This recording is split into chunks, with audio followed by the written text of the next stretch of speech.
Are you looking for a new way into the high holidays coming up? Then you should check out this week's sponsors, the Tov podcast. Tov is a Jewish recap of The Good Place, going episode by episode for insight into Jewish ideas around Teshuvah, returning. It's hosted by John Spira Savat and a rotating series of amazing co-hosts. If you're into Jewish reads on pop culture or the amazing show The Good Place, then you want to check out Tov. So search for TOV ! On your favorite app or head to tovgoodplace.com. It can ignite, and all you gotta do is bring the light. 'Cause a new light shine, time to get on up, see tradition. Shalom, everybody, and welcome to episode 31 of the Light Lab podcast. My name is Eliana Light, and I am here with my good friends, Cantor Ellen Dreskin. Hello, everybody. And in our third chair today, we are so excited to welcome Chava Mirel to the podcast. Hi, Chava. Hey, so excited to be here. Woo, so excited and so blessed to have you here on this day of awe, special days of awe, or as I like to say, the days of awe. That's nice too sometimes, isn't it? And I want to ask as our opening question, what is a memory for you that comes up around these times, around the days of awe? Could be a memory from last year, could be a memory from when you were a kid. So much of this time is about memory. So I'm wondering what's coming up for you. And I can go first, mostly because I just added this question to the document. So I'll give you some more time to think. But immediately I think of when I was really little, I would hide in the folds of my father's kittel. The kittel is a traditional white garment that kind of either ties around the waist or looks like a choir robe. My dad had the one that was kind of choir robe-y.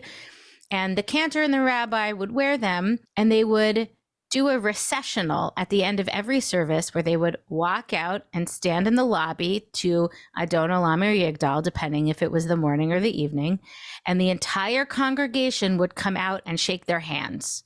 This is probably something we can't do anymore, you know, given COVID and germs and all of that. But when I was a kid, I would like run around like under the legs of all of the people and tie myself and wrap myself in the folds of my dad's kittel and shake everybody's hands. And it just felt so safe for me, both being with my family and also being in this community that meant so much to me.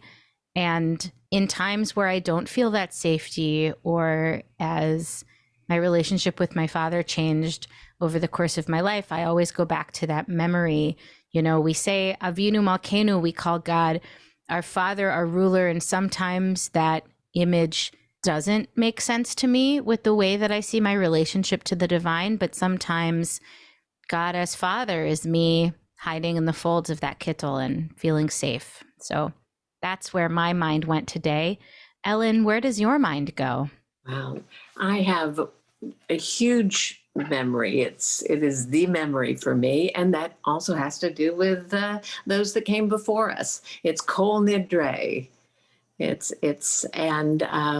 standing next to my grandmother every year when I was a kid. And the minute, it's interesting on many levels. I didn't grow up with a cantor in my congregation. I didn't know what a cantor was until I was a teenager.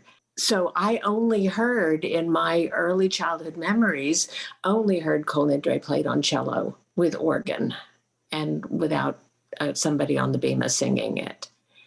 And my grandmother standing next to me with tears streaming down her face the entire time. And when I asked her why, she said, because I remember standing next to my grandmother hearing Kol Nidre. So two things. One, the one time that I remember being in Kol Nidre since I've been a parent, being a congregant, and standing next to my daughter, and she knew this story very well. So it became another generational kind of story. And also, oddly enough, I have this thing for Kol Nidre, and talk about imposter syndrome as a cantor, only because I hear cello in my head, and there's no voice that can match that. for me. So I hold that with me every single year in the best way. That's so beautiful. And yeah, Kol Nidre, so evocative, even without the words. Maybe it's evocative for some of us in spite of the words, but that melody that really touches us. Thank you so much. Chava, what memory is coming up for you? Well, I also have the Kittel memories.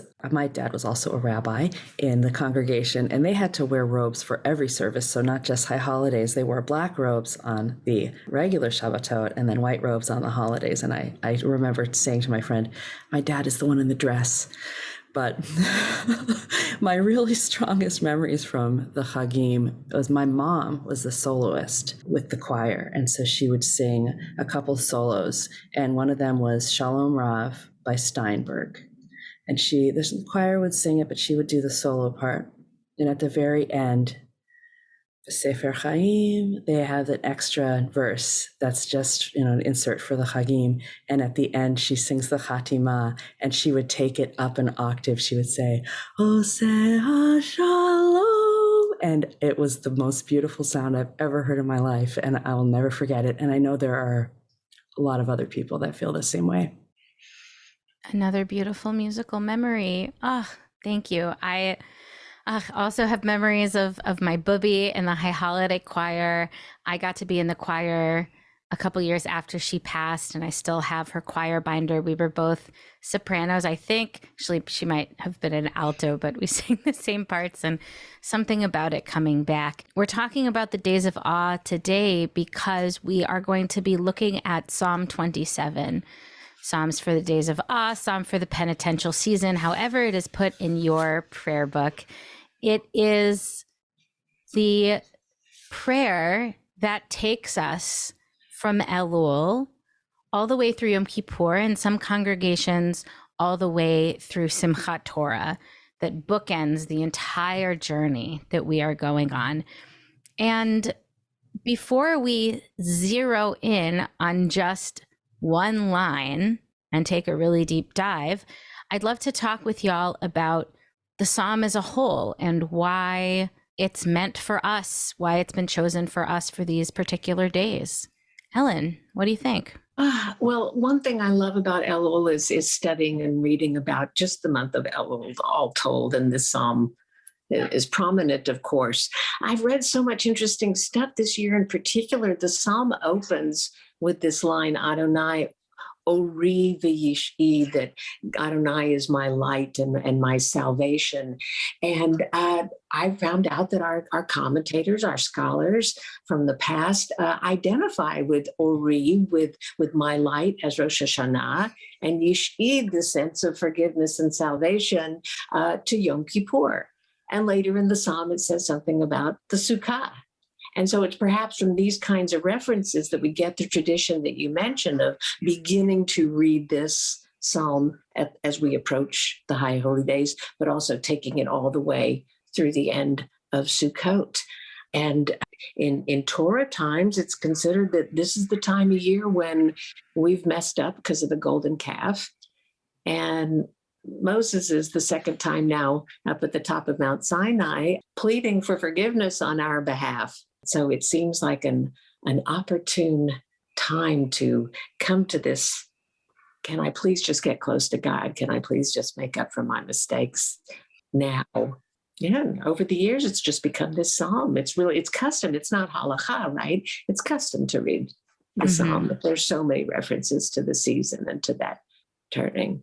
That's beautiful. That desire to God, for God's presence that you talk about, is really a running theme in the psalm, certainly of the lines that we're going to discuss. And I think about the dichotomy between the liturgy of the high holidays, which so much of it, at least on surface level, can seem like God is up there, over there. It's God's coronation. God is very far away. And yet the mystical tradition that says, starting in Elul, Hamelech Basadeh, right? The king is not up in his throne. The king's out in the field. The king is hanging out with us. The king is down here. And what it means to kind of flip that understanding of when we talk about God as a king with all of these beautiful, potent metaphors that we have, What does it mean for the king to actually be closer to us than we might think? The idea, the high holy days in that image are also so communal with the court, with the everybody being there, and our high holy days are celebrated mostly in a communal setting. And this psalm is first person singular. I love that. It opens right up there with, I just really need to talk to you on you and me, God, right now. Mm-hmm. I'm so moved by the vulnerability in this psalm. There's, I mean, even aside from the line that we're going to discuss later, there are so many single sentences that are so potent by themselves, like Shema Adonai Koli Ekra V'choneni V'aneni. One little 5-word sentence that's so potent, and it keeps, I think these themes keep repeating through the Chagim also, of calling out and just that surrender of crying out and wanting to be heard. That line that Chava just shared with us, right? My voice calls out for justice, for mercy. It starts with, listen to me, hear me, right? Hear what I have to say. I think that theme of reading something at face value versus looking at what's underneath it, I think is very potent for me in this psalm, because it seems like the guy has everything figured out, at least at the beginning. God is my light and my help. Whom shall I fear? God is the strength of my life. Whom shall I dread? It's like in my head reading it in English from my synagogue when I was growing up. Though foes threaten, they stumble and fall. Something, something, I remain steadfast in my faith. But as we say, or as I bring up a lot, if you have to say that to yourself, you're probably not as steadfast as you're trying to project to the world. Something difficult is probably going on in the psalmist's life, as difficulty is a part of all life. And towards the end, that vulnerability, Chava, that you were talking about really comes out, because this is the only line that doesn't have a pair. Like in the poetic structure, there are two lines that mirror each other, and that's how it goes down, except for Lulei Ha'amanti. If only I could be certain that I would see God's goodness in this life. And then in a lot of the translations I've read, there's just an ellipses there, as if to show, well, this is just a thought that is coming up, a truth that he has to speak, that it's not as clear cut as he thinks. And that idea that we don't have to have it all figured out, that there are moments of doubt and moments where we're unsure, is so beautifully human at a time where we're being asked to take stock of ourselves. If we're trying to live up to the first part of Psalm 27, that's a lot to ask of us. But then the bottom comes and I think says, I'm a human being just like you, living life just like you. It's really beautiful. In the way that we love to play with the Hebrew phrases and the Hebrew words, if we look at the word lulei, that if only kind of word, you turn it around backwards, guess what it spells? Elul. Oh my goodness. Lulei is Elul backwards. And it just takes us, straight from the Psalms to the season. And here comes Achat. Look out, here it comes again. Gosh, why is this the first time where Chava, you and I are about like, whoa, mind blown. Considering that you wrote a song, Lulei, I'm glad that you have learned this new wisdom. And I'm looking at Sepharia right now, and for some reason, the word Lulei has all this ornate dots around it, and I don't know why. I don't know why either, but it's really quite beautiful. So we keep mentioning this one line that we are going to talk about. In fact, if you look at the Lev Shalem Sidur, besides the bottom, this is the one line that is transliterated. It is verse number 4. And Ellen, I would love for you to read us verse number 4. It would give me great pleasure to do so. It says, Achat Sha'alti me'et Adonai, ota avakesh. Shivti bevet Adonai kol yemei chayai, lachazot benoam Adonai, ulevaker behechalo.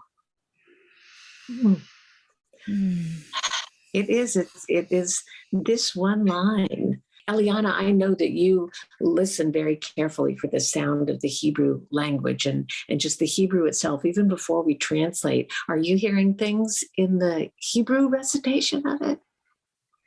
Yes, I think the ah sounds and the e sounds, which of course for me are evocative grammatically of I statements, which really pulls, even though there have been I statements all throughout, it pulls us into the individual nature of this, that this is one person, one person's response, one person's relationship with the Holy One, which we can see ourselves in.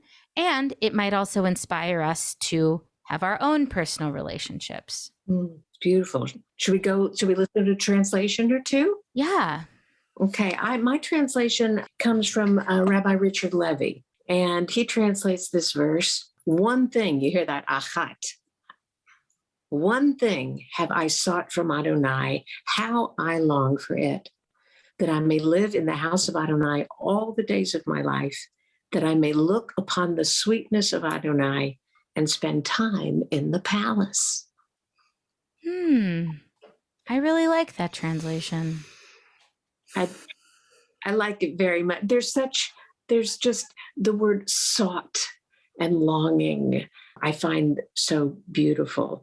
And we have one question about it that's going to come up later is when I look at his translation, I'm very curious if this is really only one thing or is this three things?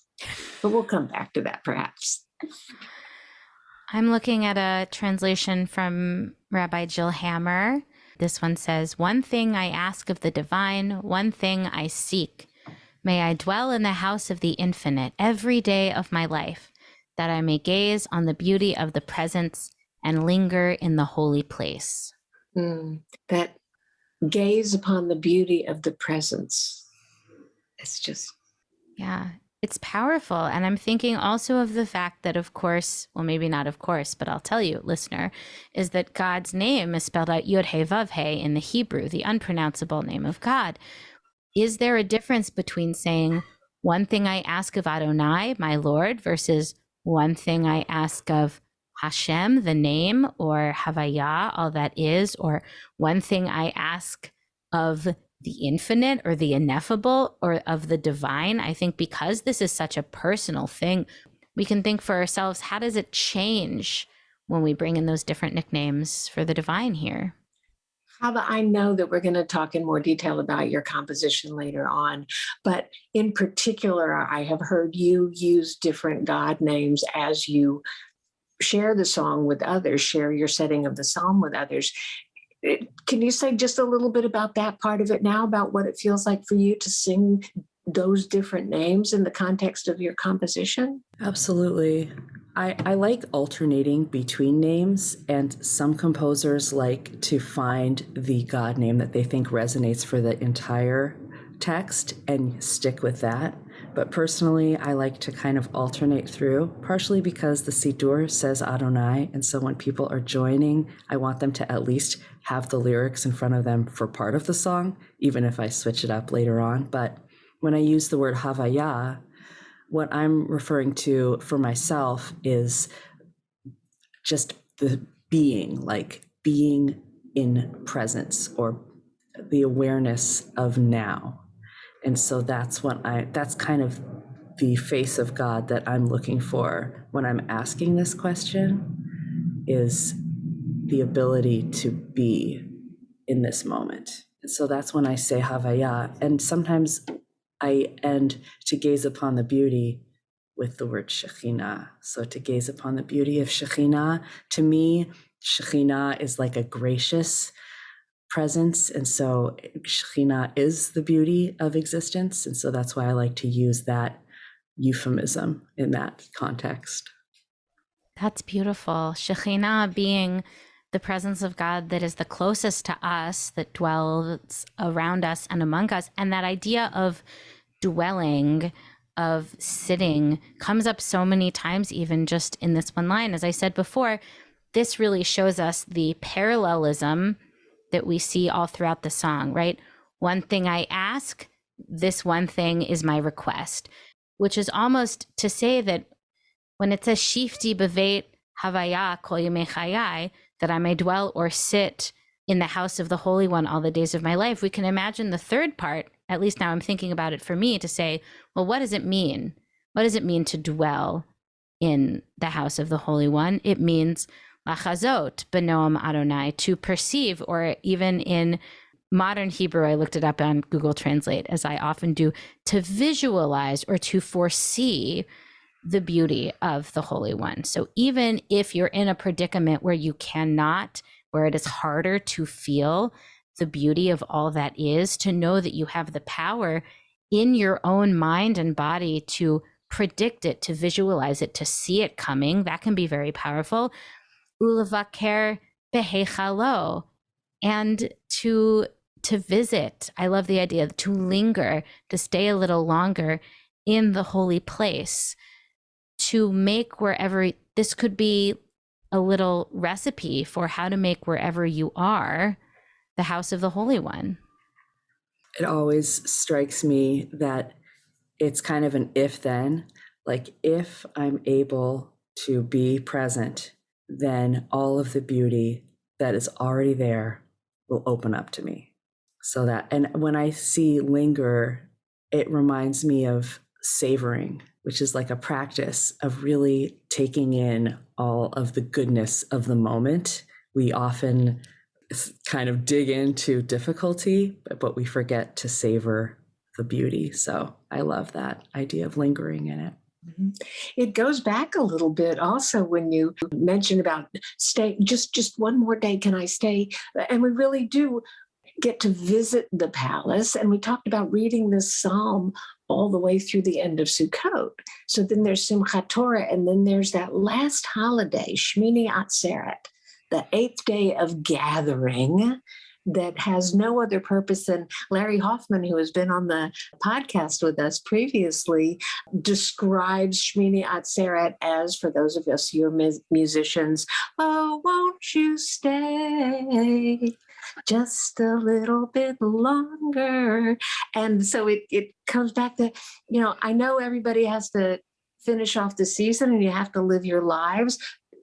Don't forget that you've had a chance to visit in the palace here for a little bit. One other thing about this phrase, lachazot b'noam havaya, is that ba, in addition to meaning in or on, can mean through, and to envision or to see through the beauty of havaya, Adonai, to, like, if I can put myself in that place, or can I also look at others? Can I look at the world? Can I look at myself during the month of Elul through these eyes of compassion, of beauty, the way that I would like to think that God is looking at me and all of us? Can I, because if I could look through those eyes, it would be a game changer. I have a question for you Hebraicists out there. This is a very loose kind of interpretation, but when I look at Achat Sha'alti, all of the translations that I see say one thing, but I don't see the word thing. And I'm wondering if the question could be that I'm asking for achatity, like I'm asking for oneness. Achat, I ask of you. So I know that may not be grammatical, but I'm just, picking it apart a little bit. I'd like the people listening to see our minds exploding. Yeah, we don't have a visual for that, but you can imagine it. I mean, that's why there's so much power in just gazing upon and lingering in these few words. Because Chava, what an incredible idea. Oneness, I ask of you. Because when I recognize that all is one, that all is connected, then perhaps it becomes easier to gaze upon the kindness and to focus on the goodness of all that is, and to feel like I am lingering in a palace and lingering in a holy place. It's beautiful. I love the idea of us reciting this psalm for a solid month or more. And then the rest of the year, it's the response is, then Shema, and open up your ears, keep your hearts open to hearing this, it's, you asked for it. Can the shofar maybe throughout the rest of the year keep us awake to hearing it?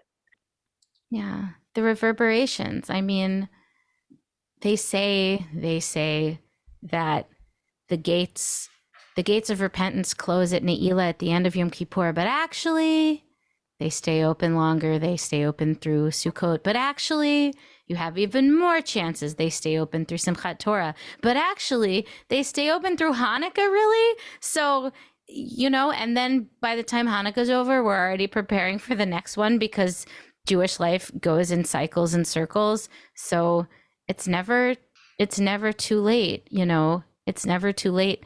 I think the thing that I'm thinking about here now is, for me, how difficult it is for me to often voice what I need. This is just coming to me now, how powerful this is actually, because the way that the psalmist is able to get to a place of seeing the world this way, the first thing he did was to articulate it, to say, this is what I'm asking for. And phrasing it like, this is what I'm asking for, a true desire of the heart, is a way to show a path forward, to say, well, if this is what I want, then I get to figure out how to get there, and I get to notice the things that are happening in the world and in my life that can push me or pull me in that direction, to surrender to what is that will get me there. And how maybe this line is, I would say, the most popular and has the most tunes from it, certainly out of Psalm 27, because we are constantly teaching ourselves, or at least I'm thinking as someone who is socialized female who finds it difficult to ask for what I need, that we're practicing asking for what we need. And if we practice it in a prayer context, maybe we can get better at it in our lives. Wow, that really resonates. And with that, I am asking for a short break. We will be right back.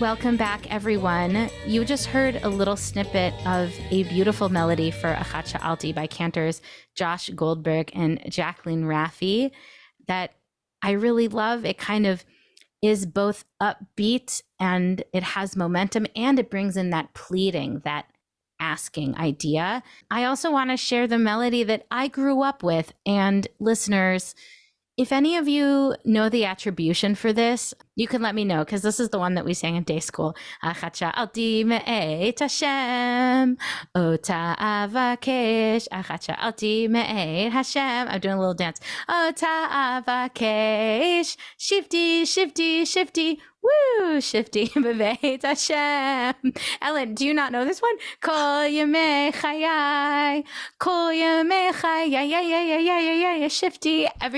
Ellen's laughing. You can't tell. She's laughing. I can't get enough of it. This is great. Okay. It's a hoot. Actually, my favorite moment with this melody was at Temple Beth Abraham, where I did high holiday services for a couple of years with the amazing Rabbi John Spira Savat, who is helping to sponsor this week's episode, which is incredible. We walked down to the river in Nashua, New Hampshire, to do tashlich, the kind of symbolic casting away of sins. A lot of people throw bread into the water. We now know that that's not the best thing for the ducks. So some people throw birdseed or other things. But in any case, every community does it differently. And so we're standing there and we all start to sing that melody. Achat Sha'alti me'et Hashem. And then when we go, shifty, shifty, shifty, woo. When we say woo, everybody threw their bread into the water at the same time. It was so...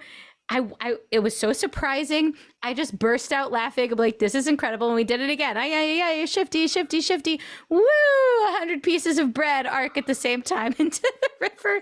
It's like, it's so interesting to pair this kind of like upbeat, catchy, kid-like melody with these like yearning words. But it certainly brings another element of like playfulness. Like, what does it mean to see where you are as playing around in God's palace? That can be kind of beautiful. Who's to say? Who's to say what it looks like in God's house all the days of your life? And people say the same thing about the major melody for Ashamnu, for a listing always said Mhm. and the commentary is it's because when we realize that, oh, I have a chance to speak honestly and to communicate and to be, upfront about my mistakes and know that there is forgiveness there. Why shouldn't I sound happy? If I know that the possibility exists to dwell in God's house all the days of my life, oh my God, wouldn't that be the most fun thing in the whole world? 100%. Yom Kippur in Jerusalem was one of the most joyful prayer experiences I've ever had. It was just full of fun and play and joy and love because we already know, like, we made it. We're going to make it through. It's a chance to start over. It's incredibly joyful. Ellen, what are some melodies that you're reflecting on? That being said, the first melody that comes to mind is one that I guess we would say is Mi Sinai, that it comes all the way from Mount Sinai, which means to say it's a folk melody. We're not quite sure where it comes from, but it's been around a long, long time. And that's this plaintive kind of waltz of Achat, Sha'alti meit Adonai, o ta'avakesh. And it helps us get into that meditative mood. And like you said, and meanwhile, new melodies are arising all the time. And one that I heard very recently is written by Ali Halpert, and who made a recording of it with Joey Weisenberg. And I just recently saw it on my Facebook news feed, and I fell in love. So I encourage everybody to go take a listen to that one.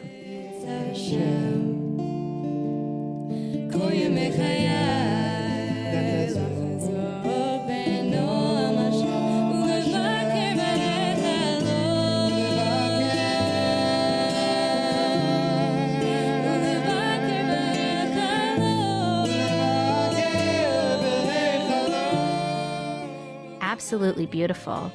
And friends, if you were to go to Google now and you were like, I'd love to listen to some of these Achat Sha'alti melodies, and you typed in Achat Sha'alti, the very first hit would be our very own Chava Mirel's melody with very many videos to choose from. There's one, a beautiful one sitting on the beach. There's, I think, the first one you did, which is you pulled over in your car, which is just so powerful. I'd love to get a little behind the music here and ask you, where did your inspiration for writing a melody for this line come from? I had never heard Achat Sha'alti before in my life, and probably because Elul is not during the school year, and I'm a religious school teacher, and so, it wasn't like part of the curriculum. I missed out on all of the summer stuff. So I never heard Achat Sha'alti. It's not the most common prayer in Reform communities. So I first learned about it when I was doing a Jewish mindfulness. I'm part of a Jewish mindfulness community led by Rabbi Jill Zimmerman, who's one of my old dear friends from Seattle. She lives down in California now. And she was teaching a whole Elul unit and introduced Achat Sha'alti with the melody that Cantor Ellen just sang for us so beautifully. And so I had never heard it before. And she was teaching it to us as a mindfulness text, which is how I've known it the whole time. And I'm really kind of obsessed with mindfulness practice. I'm working really hard on it. Doesn't come easily, but it's something that I just I'm interested in it. And it's very a juicy thing that I have a lot of curiosity about. So I was drawn to the text, and I had written this melody. I often write melodies right before services. I'll write a melody right before a service starts. So I'll press a voice memo and just come back to it later. And I had written this before a service at one point, the melody, and I didn't have a text for it. And so what do? You get the Mishkan Tefillah, Siddur, and you open it up. And here it was. I remembered that Rabbi Jill had taught this. And I was like, oh, okay, this is a great sentence.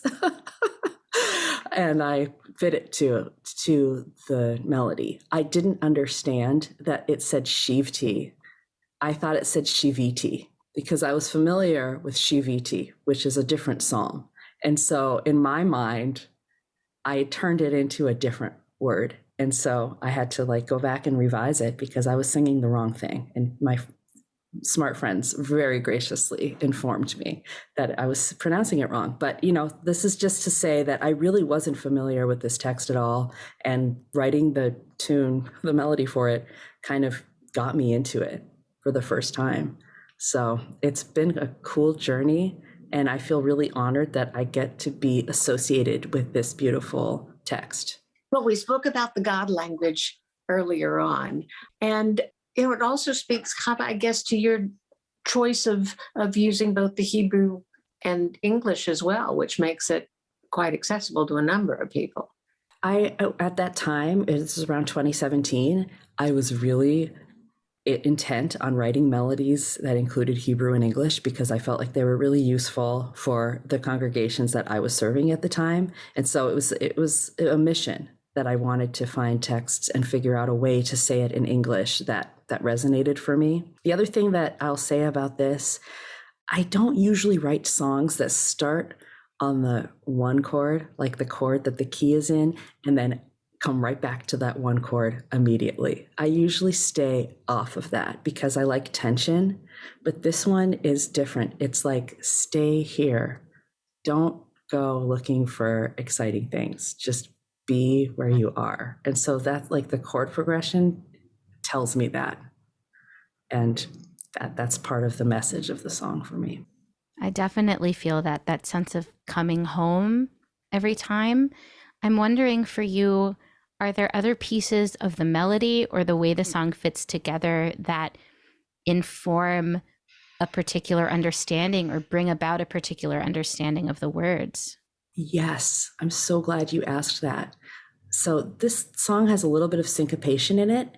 And, you know, there are 3 lines that we mentioned before, the Achat Sha'alti line, and then we say Shivti, and then there's the part that says Lachazot. So the part that says Shivti in my melody of the song is very syncopated. It's like 1, 2, 3, 4, Shivti. So the beat is right before the first beat of the measure, and there's a beat right after the first beat of the measure, but there's nothing right on the beat. And that's a kind of a difficult rhythm that I feel very committed to. It's a foundational rhythm for me, and it's in a lot of the songs that I wrote. So much so that I literally wrote an entire song about that rhythm just to teach that rhythm to the Jews. And it's called Up, Up, Down. And it illustrates that rhythm. 1, 2, 3, 4, up, up. So I just wanted everyone to know about it. And so when I say Shivti, which is like the settling, and it's like dropping down, which is it's a term in mindfulness and meditation practice. People talk about this anchoring or landing. And so that to me is what Shivti is, like dropping down, landing, anchoring in presence, the stability of that. And for me, even though this rhythm sounds really syncopated and jumpy to some people, it's so foundational for me. It's like, this is the most stable thing in my life. I was only going to say that, and from there it goes for the Lachazot phrase. Your melody really does like land. Then it's not, it's still slightly syncopated, but the notes are longer, etc. Lachazot, the Noam, Havaya. It calms down a little bit there in my head, in my heart. Totally, like you made it. You got through the whatever spilkies that you had that, makes it hard to sit there. And once you get through it, you can see the beauty. It comes out. It's so perfect, this idea of stability within the syncopation, amongst the syncopation, because life is not always stable, but what mindfulness practice can help us do is find stability within ourselves in an unstable world.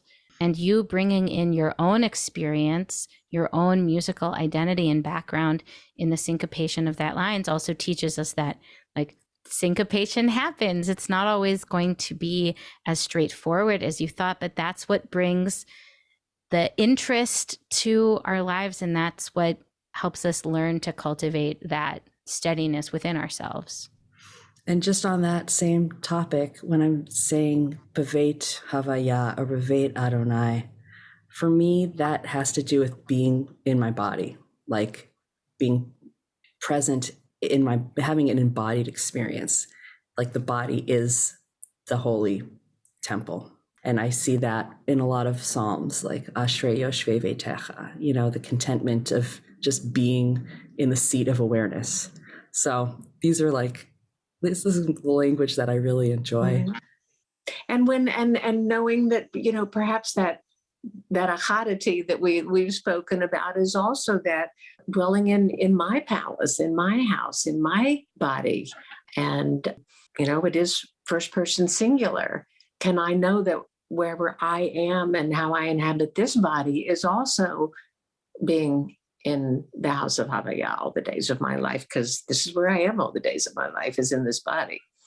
Right. How can our body be a doorway to the fullness of life, the existence in general? What it's bringing up for me, this conversation, is the fact that if the question of if you could ask one thing of God, like what would you ask, is usually phrased in a way like, well, if you could change one thing about the world, right, what would you change?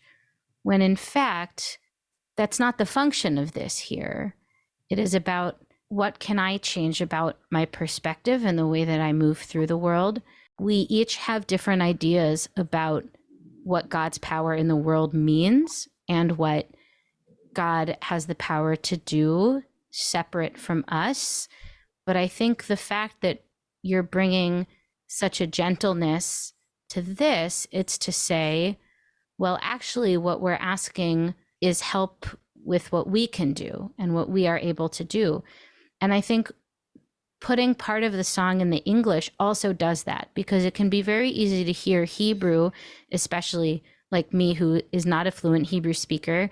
When we put a melody to a piece of liturgy, it kind of stays being the voice of the psalmist and the liturgist. But Chava, when you sing one thing I ask you, it feels like it's coming from you, which is a very powerful statement that we can take the words of the liturgist and use them as a vessel for our own prayers.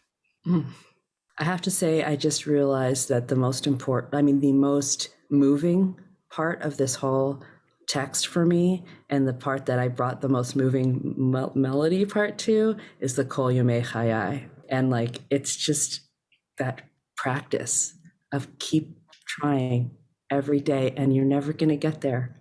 You're never going to reach complete presence and just be, you're always going to have to work on it. And so that's what the Kol Yomei Chayai means to me. And I'm really longing to keep that, and so it's something that I'm almost crying when I sing that part. It's so beautiful. Yeah. If it was easy to do, if we could be in echatity, ecstasy all the time, we wouldn't have to ask for help getting there, right? The book you bring up, Ellen, After Ecstasy, the Laundry. Yep. We how can we remind ourselves that we are consistently dwelling in the house of the holy? And that's also a big part of mindfulness practices, returning, coming back, and returning to Shuvah is also the main theme of our season, of our cycle. Mm-hmm. Mm-hmm. And can I, going back to Chava, what you mentioned about it never says thing in the Hebrew. It's just, asking for to be able to see, like you say, life happens. I'm going to get the bumper sticker now, syncopation happens. Can I see in the syncopation? Can I see in the ups and downs and the challenges of life? Can I still have a sense of Achat? Can I be in that place when it's not Gan Eden, when it's not the Garden of Eden, when things aren't going well? Can I still have any sense that this too is Achat? Or even can I keep practicing when things are hard? I struggle so much when things are difficult. It's hard to sit down and meditate, let alone feel the oneness, but even just to start the practice, because there's so much turmoil. And so for me, I'm like baby steps. I'm not at oneness yet, but I just want to encourage myself to keep practicing. Well, and the Jewish way is so much one of spiritual practice. I mean, I think that there's a reason that hundreds of years ago someone said, let's do this psalm every day from the beginning of Elul through the end of Sukkot. I think that we say it every day. Maybe we get in some sort of habit. Maybe there's that minor shift in our heart that we can take with us, because it's a practice. It's a practice. And speaking of which, we always end our episodes with a practice. So, Chava, would you grace us with, through your melody, around your melody, in your melody, leading us in a closing practice? Absolutely. So I like to start by just finding the ground underneath my body and feeling the stability there, knowing that it's not moving and it can hold me, it can hold all the weight of my life. And just bringing my attention to my breath. You can join me if you want to bring your attention to your breath as well, as it flows naturally. No need to change anything or adjust. Just noticing the body and how it moves gently with the breath in whatever way it does. Taking a moment to bring in the sounds around you in the room, outside the room,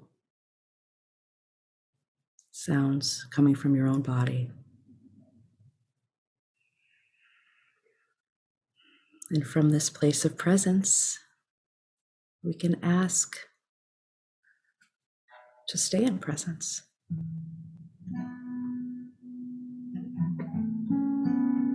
We can ask to be deeper in presence so that we can see the beauty of creation around us and in us. Achat sha'alti me'et Adonai. Achat sha'alti ota avakesh.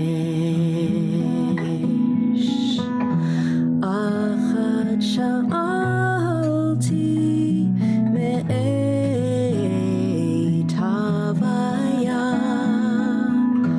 Achat sha'alti ota avakesh. Shivti, shivti, beveit Adonai. Shivti, shivti, kol yemei chayai. Shivti, shivti, beveit havaya. Shivti, shivti, kol yemei chayai. Lachazot b'noam Adonai. Uvaker b'hechalo.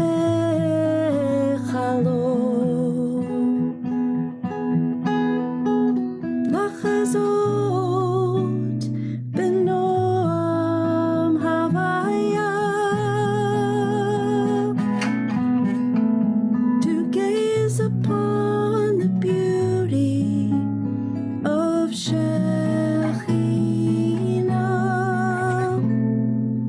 One thing, I ask you, Adonai, to be with you all of my life.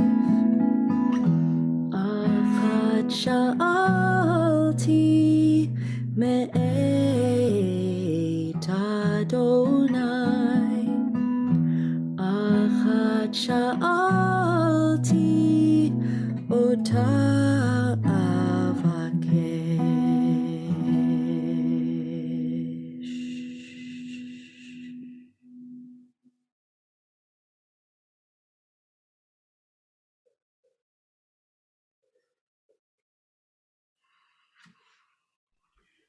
I invite you to sit a couple seconds longer in that holy space that Chava has invited us to step into, that is always there.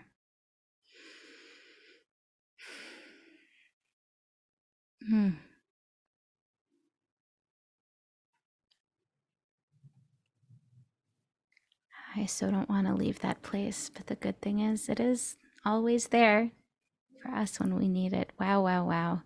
Thank you so, so much, Chava, for being with us today. What an absolute delight and an honor. What an honor for me. Thank you so much to both of you. And thank you, Ellen, as always. So good to share the sacred Zoom space with you. Always a pleasure, and really a sweet year to one and all. 'Tis the season, may we take everything that we have learned from within and put all the good stuff out in the world. Amen. Amen. Thank you so much, you who are listening, for being a part of this exploration and this journey. We are wishing you a very, very sweet Shana Tova. Thank you so much to Christy Dodge for editing, to Yafa Englander for our show notes, and again, a big thank you to Rabbi Jonathan Spira Savat at Temple Beth Abraham and his amazing podcast, Tov, for sponsoring today's episode. We are so, so grateful, and we can't wait to see you soon. Bye, everyone. All of my life.